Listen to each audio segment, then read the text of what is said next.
For our last part of the lesson today, I wanted to point out to you some even trickier words that when we try to use the ed at the word ending, we're trying to make them past tense, but it doesn't seem to work really well. So you can't use ed. The entire word is going to change. So those irregular verbs are going to be a challenge because they're sort of like our snap words. You just have to practice them and you have to know them and you have to stop and think, does this make sense or do I need something else when you're trying to change the words? Let me show you what I mean. So up here I have the word write.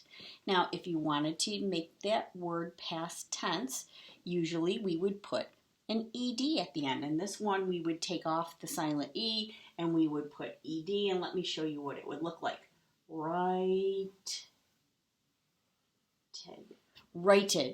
So we would change right to righted. Does that make sense?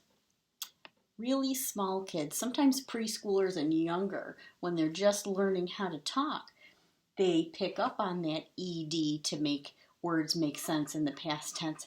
And they would try and say this word like that, righted. But this is an irregular verb and it completely changes instead of just putting the ed on the end.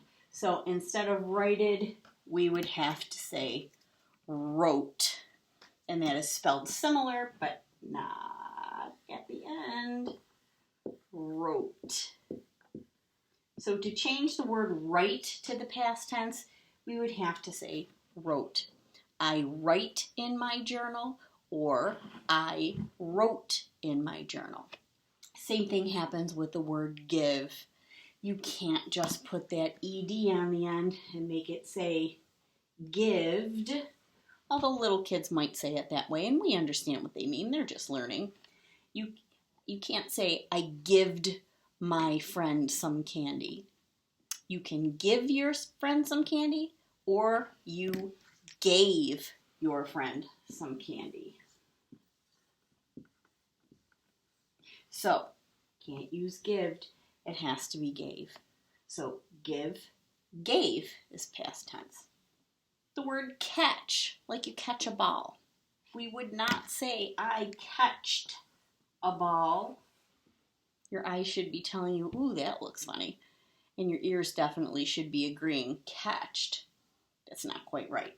So instead of I catch a ball, you can say I caught a ball.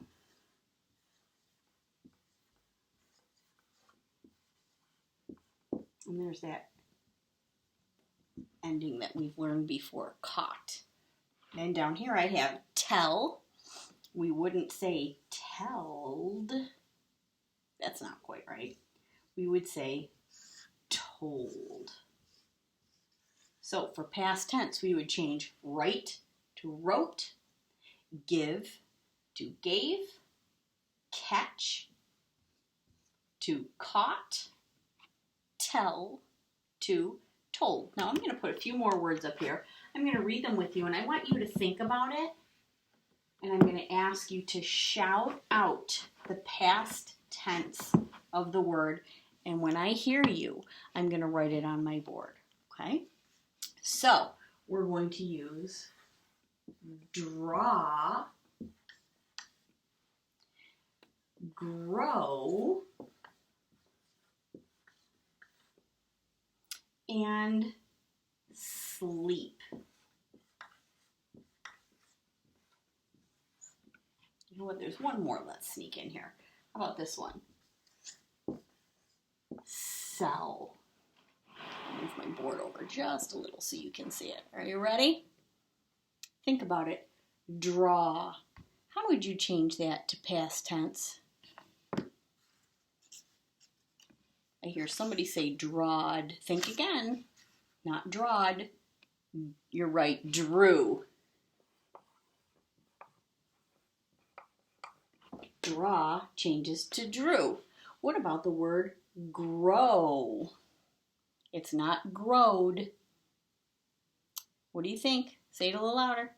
Oh, grew. You're right. Grow changes to grew in the past tense. What about sleep? That one's tricky. A lot of our friends at school still say sleeped. What do you think? Sleeped almost sounds like it could be correct, doesn't it? But it's not. Sleep changes to slept. I slept at my friend's house. Sleep changes to slept. And what about sell? Sell can be what in the past tense? Not selled. Sell changes to sold. And thank you for my friends who are trying to shout those words out for me nice and clear so I can hear them. Let's read them together one last time.